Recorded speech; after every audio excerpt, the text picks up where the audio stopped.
Welcome to series explained. Monster Iceland की कहानी 1944 के वर्ल्ड वार के टाइम की है।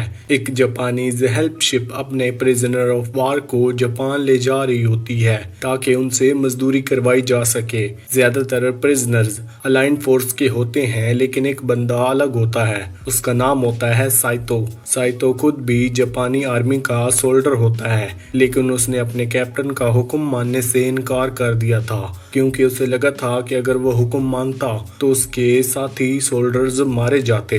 इस वजह से उसे गड्ढे में डाल दिया गया था और डिसाइड हो गया था कि जापान पहुंचते ही उसे फांसी दे दी जाएगी। साइतो की जिंदगी और मुश्किल बनने लगी थी। उसे एक ब्रिटिश के साथ जंजीर से बांध दिया गया था। उस ब्रिटिश सोल्जर का नाम था ब्रोसन, लेकिन उसी वक्त शिप पे अलाइंड सबमरीन्स का अटैक हो जाता है। सब जगह अफरा तफरी मच जाती है। साइतो और ब्रेसन दोनों समुंदर में कूद जाते हैं और किसी सुनसान आइसलैंड पे जाके पहुंचते हैं। जब हेलशिप डूब गई तो साइतो और ब्रेसन टायर करके नजदीकी आइसलैंड पर पहुंच गए। अगले दिन सुबह साइतो की आंख खुली तो उसने देखा कि एक जापानी सोल्जर की लाश उसके पास पड़ी थी। उसके पास एक बंदूक भी थी। साइतो ने तुरंत उस बंदूक को उठा लिया। साइतो बंदूक से जंजीर तोड़ने चाहता था, लेकिन जैसे ही उसने बंदूक उठाई ब्रेसन की आंख खुल गई। उसने तुरंत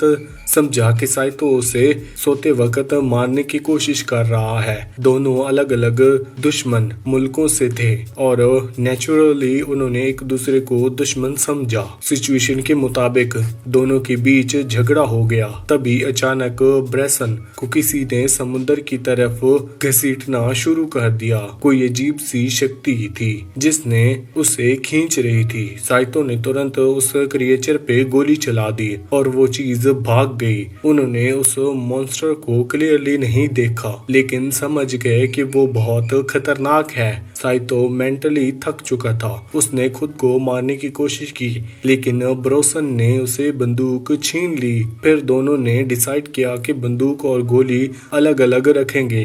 ब्रोसन के पास बंदूक और साइतो के पास गोलियां रहेंगी।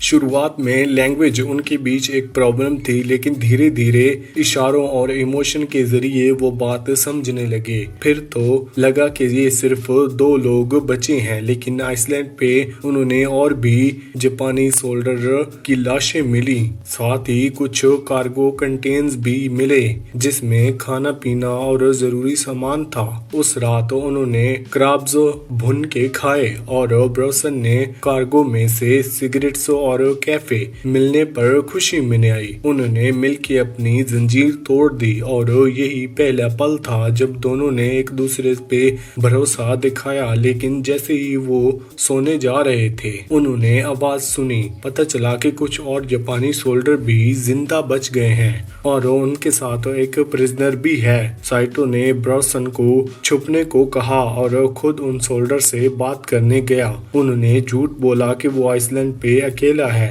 पहला सोल्जर ने उसकी बात मान ली, लेकिन फिर उन्होंने ब्रोसन का जैकेट और खाने का सामान देखा। उन्हें याद आया कि एक जापानीज गद्दार के बारे में जो ब्रिटिश के साथ बंधा था। उन्होंने तुरंत साइतो के पैर पे जंजीर का निशान देखा और समझ गए कि ये वही गद्दार है। जैसे ही एक सोल्जर साइतो पे वार करने वाला होता है, तभी एक चीख सुनाई दी। आइसलैंड का मॉन्स्टर आ गया है। मॉन्स्टर ने कुछ ही पलों में उन जापानी सोल्जर को टुकड़ों में तोड़ दिया, लेकिन साइतो और ब्रोसन बच निकले। भागते हुए वो जंगल के अंदर गिर गए और बेहोश हो गए।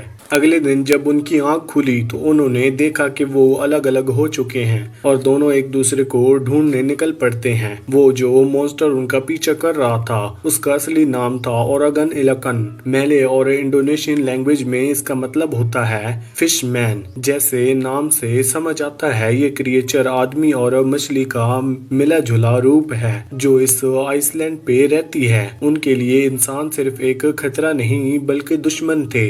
दूसरे दिन दिन जब साइतो आइसलैंड को एक्सप्लोर कर रहा था, उसे एक पुराना मिलिट्री एयरक्राफ्ट मिला जो शायद क्रैश हो गया था। उस प्लेन के पायलट ने एक ओरेगन एलेकन को मार दिया था और तब से उस मॉन्स्टर का पार्टनर इंसानों से नफरत करने लगा। जो ओरेगन एलेकन साइतो और ब्रेसन के पीछे कर रहा था, जापानी सोल्डर को मार चुका था, वो उसी का बदला लेना चाहता है। उसी शाम जब साइतो और ब्रेसन दोबारा मिले, साइतो ने उसे एक राज की बात बताई। एक केव के अंदर जाके उसने एक इम्बेरो मॉन्स्टर का बच्चा देखा था जो बहुत संभाल के छुपाया गया था। साइतो को समझ आ गया कि जो मॉन्स्टर उनका पीछा कर रहा है वो एक माँ है। उसे डर था कि जैसे उसका पार्टनर को मारा गया वैसे ही लोग उसके बच्चे को भी मार देंगे। साइतो ने ब्रेसन से कहा, हमें केव से दूर रहना चाहिए, लेकिन ब्रेसन ने इसकी बात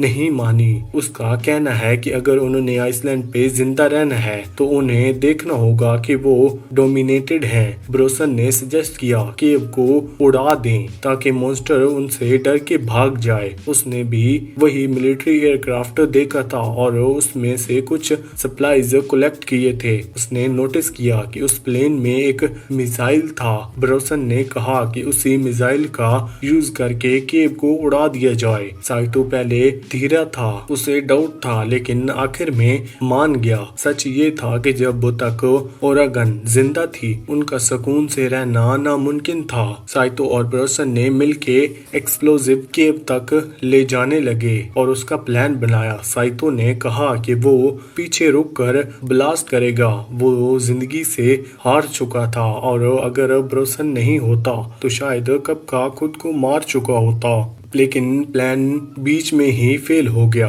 जब ओरेगन अचानक वहां आ गई। उसने ब्रेसन को पकड़ लिया। साइतो ने तुरंत उसकी आंख में गोली मार दी, लेकिन तब तक ब्रेसन बुरी तरह से जख्मी हो चुका था। गुस्से से पागल होकर साइतो ने जाके इम्बेरो पे गोली चला दी। मॉन्स्टर के होने वाले बच्चे को मार दिया। ओरेगन ने दर्द और गुस्से में चीख मारी। ब्रेसन को समझ आ गया था कि अब उसका बचना मुश्किल है। उसने साइतो से कहा कि उसे छोड़कर आगे बढ़ जाए। साइतो ने दूर से केव का ब्लास्ट देखा। उसे लगा मॉन्स्टर मर चुका था, लेकिन कुछ ही देर में उसने देखा कि ओरेगन अभी भी जिंदा है और अब भी उसका पीछा कर रहा है। एंडिंग में साइतो समझ गया कि अब उसे मॉन्स्टर से भागना नहीं बल्कि उसका सामना करना होगा। उसने एक प्लान बनाया। वो खुद को रात में छुपा दिया और एक डेड जापानी सोल्डर को बिठा के ऐसे दिखाया कि जैसे वो साइतो हो। मॉन्स्टर कंफ्यूज हो गया और जैसे ही वो उस ट्रैप में आया, साइतो ने तुरंत अटैक किया। अपने कटाना से तेज वार करके उस ओरेगन को घायल कर दिया। मॉन्स्टर गिर गई, उसका खून बह चुका था। साइतो उसके पास आया और उस कटाना लेकर उसे मारने वाला था, लेकिन उसने रोक लिया। उसने सोचा हर प्रॉब्लम का सलूशन वायलेंस नहीं होता। उसने मॉन्स्टर की तरफ दिया और समाधान दिखाया।